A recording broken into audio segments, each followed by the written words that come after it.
Friends, ಇಂದು ನಾವು ಧ್ಯಾನಿಸ್ತಾ ಇರುವಂತ ವಿಷಯ ಶಿಲುಬೆ. ಈ ಲೋಕದಲ್ಲಿ ಪ್ರೀತಿ ಸಾಮಾನ್ಯವಾಗಿ ಶಬ್ದಗಳಲ್ಲಿ ವ್ಯಕ್ತವಾಗ್ತದೆ, ಆದ್ರೆ ದೇವರ ಪ್ರೀತಿ ಶಬ್ದಗಳಲ್ಲಿ ಅಲ್ಲ, ಶಿಲುಬೆಯಲ್ಲಿ ವ್ಯಕ್ತ ಆಯಿತು. ಯೇಸು ಶಿಲುಬೆಯ ಮೇಲಿದ್ದಾಗ ಅವರು ದೀರ್ಘ ಭಾಷಣ ಮಾಡಲಿಲ್ಲ, ಆದ್ರೆ ಅವರ ಮೌನ ಲೋಕಕ್ಕೆ ಮಾತನಾಡ್ತು. ಫ್ರೆಂಡ್ಸ್, ನಾವು ದೇವ್ರನ್ನ ಅರಿಯಬೇಕಾದ್ರೆ ಆಕಾಶದ ಕಡೆ ನೋಡುವಂತ ಅಗತ್ಯ ಇಲ್ಲ, ಶಿಲುಬೆಯ ಕಡೆ ನೋಡಿದ್ರೆ ಸಾಕು. ಅಲ್ಲಿ ದೇವರ ಕೋಪ ಇಲ್ಲ, ಪ್ರತೀಕಾರ ಇಲ್ಲ, ತಿರಸ್ಕಾರ ಇಲ್ಲ. ಅಲ್ಲಿ ಕ್ಷಮೆ, ಕರುಣೆ, ತ್ಯಾಗ ಇರುವಂತದ್ದನ್ನ ನೋಡಬಹುದು.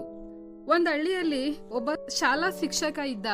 ಅವನ ತರಗತಿಯಲ್ಲಿ ಒಬ್ಬ ಹುಡುಗ ಯಾವಾಗ್ಲೂ ತೊಂದರೆ ಮಾಡ್ತಾ ಇದ್ದ. ಅಸಡ್ಡೆ, ಅಜ್ಞಾನ, ತಪ್ಪು ನಡೆ ಎಲ್ಲವೂ ಕೂಡ. ಒಂದು ದಿನ ಆ ಹುಡುಗನ ತಪ್ಪಿಗಾಗಿ ಕಠಿಣ ಶಿಕ್ಷೆಯನ್ನ ವಿಧಿಸ್ತಾರೆ.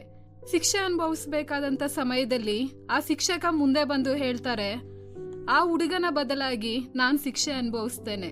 ಅದಕ್ಕೆ ಎಲ್ಲರೂ ಆಶ್ಚರ್ಯ ಪಡ್ತಾರೆ. ಆ ಹುಡುಗ ಹತ್ಕೊಂಡು ಹೇಳ್ತಾನೆ, ನೀವು ಯಾಕೆ ಸರ್? ಅದಕ್ಕೆ ಶಿಕ್ಷಕ ಹೇಳ್ತಾರೆ, ನಿನ್ನಲ್ಲಿ ನಾನು ನೋಡುವಂಥದ್ದು ತಪ್ಪು ಅಲ್ಲ, ಭವಿಷ್ಯನ ನೋಡ್ತಾ ಇದ್ದೀನಿ ಎಂಬುದಾಗಿ. ಫ್ರೆಂಡ್ಸ್, ಇದೇ ಕೂಡ ಶಿಲುಬೆ. ದೇವರು ನಮ್ಮಲ್ಲಿ ಪಾಪ ಅಲ್ಲ, ನಮ್ಮಲ್ಲಿರುವಂತ ಸಾಧ್ಯತೆಯನ್ನ ನೋಡಿದ್ರು.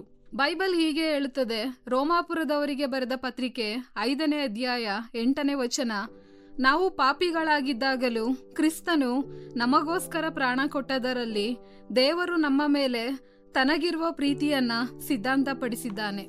ಗಮನಿಸಿ, ನಾವು ಬದಲಾಗಿದ್ಮೇಲೆ ಅಲ್ಲ, ನಾವು ಯೋಗ್ಯರಾದ್ಮೇಲೆ ಅಲ್ಲ, ನಾವು ಪಾಪಿಗಳಾಗಿದ್ದಾಗಲೇ ಕ್ರಿಸ್ತನು ನಮಗೋಸ್ಕರ ಪ್ರಾಣ ಕೊಟ್ನು. ಒಂದು ಉದಾಹರಣೆ, ಒಂದು ಆಸ್ಪತ್ರೆಯಲ್ಲಿ ತುರ್ತು ಪರಿಸ್ಥಿತಿ ಉಂಟಾಯಿತು. ಒಬ್ಬ ಯುವಕ ಗಂಭೀರವಾಗಿ ಗಾಯಗೊಂಡಿದ್ದ. ಅವನ ರಕ್ತದ ಗುಂಪು ಅಪರೂಪವಾಗಿತ್ತು. ರಕ್ತ ಸಿಗದೆ ಇದ್ರೆ ಅವನ್ ಬದುಕೋದಿಲ್ಲ ಅಂತ ಡಾಕ್ಟರ್ ಹೇಳಿದ್ರು. ಆಸ್ಪತ್ರೆಯಲ್ಲಿ ಘೋಷಣೆ ಮಾಡಿದ್ರು. ಆಗ ಅವನ್ ತಂದೆ ಮುಂದೆ ಬರ್ತಾರೆ. ಡಾಕ್ಟರ್ ಹೇಳ್ತಾರೆ, ರಕ್ತ ಕೊಟ್ರೆ ನೀವು ದುರ್ಬಲರಾಗ್ತೀರಿ. ಅದಕ್ಕೆ ತಂದೆ ಹೇಳ್ತಾರೆ, ನನ್ನ ದುರ್ಬಲತೆ ಅವನ್ ಬದುಕೋದಾದ್ರೆ ಅದಕ್ಕಿಂತ ದೊಡ್ಡ ಲಾಭ ಇಲ್ಲ ಎಂಬುದಾಗಿ. ತಂದೆ ರಕ್ತ ಹರಿತು, ಮಗ ಬದುಕಿದ. ತಂದೆ ಕೇವಲ ನಾನು ನಿನ್ನನ್ನ ಪ್ರೀತಿಸ್ತೇನೆ ಅಂತ ಹೇಳಿಲ್ಲ, ಅವನು ತನ್ನ ಜೀವದಲ್ಲಿರೋದನ್ನೇ ಕೊಟ್ಟ. ಶಿಲುಬೆಯೂ ಕೂಡ ಹಾಗೆ, ಯೇಸು ನಮ್ಮನ್ನ ಪ್ರೀತಿಸ್ತೇನೆ ಅಂತ ಮಾತ್ರ ಹೇಳಿಲ್ಲ, ಅವರು ತಮ್ಮ ರಕ್ತವನ್ನ ನಮಗೋಸ್ಕರ ಸುರಿಸಿದ್ರು. ಫ್ರೆಂಡ್ಸ್, ಈ ಸಮಯದಲ್ಲಿ ನಮ್ಮನ್ನ ನಾವು ಪ್ರಶ್ನೆ ಮಾಡ್ಕೊಳ್ಳೋಣ, ಶಿಲುಬೆ ನಮ್ಮ ಗೋಡೆಯಲ್ಲಿರುವಂತ ಚಿಹ್ನೆನಾ ಅಥವಾ ನಮ್ಮ ಜೀವನದಲ್ಲಿ ನಡೆಯುವಂತ ಸತ್ಯವ? ನಾವು ಸುಲಭವಾಗಿ ಕ್ಷಮಿಸ್ತೇವಾ? ನೋವು ಕೊಟ್ಟವರಿಗಾಗಿ ಪ್ರಾರ್ಥಿಸ್ತೇವಾ? ನಮ್ಮ ಸ್ವಾರ್ಥವನ್ನ ಶಿಲುಬೆಗೆ ಕೊಟ್ಟಿದ್ದೇವಾ ಎಂಬುದಾಗಿ.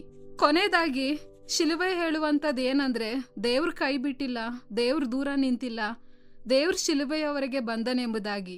ಇಂದು ಶಿಲುಬೆಯ ಮುಂದೆ ನಿಂತು ನಾವು ಹೇಳೋಣ, ದೇವ್ರೆ, ನಿನ್ನ ಪ್ರೀತಿಯನ್ನ ನಾನು ಕೇವಲ ನಂಬೋದಲ್ಲ, ನನ್ನ ಜೀವನದಲ್ಲಿ ತೋರಿಸಲು ಸಹಾಯ ಮಾಡು ಎಂಬುದಾಗಿ.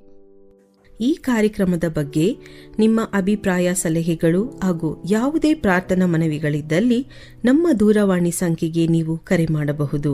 ನಮ್ಮ ದೂರವಾಣಿ ಸಂಖ್ಯೆ 9960260653. ನಿಮ್ಮ ಅಭಿಪ್ರಾಯಗಳನ್ನು ಇಮೇಲ್ ಮೂಲಕವೂ ನಮಗೆ ತಿಳಿಸಬಹುದು. ನಮ್ಮ ಇಮೇಲ್ ID info@fibaonline.org. ವಂದನೆಗಳು.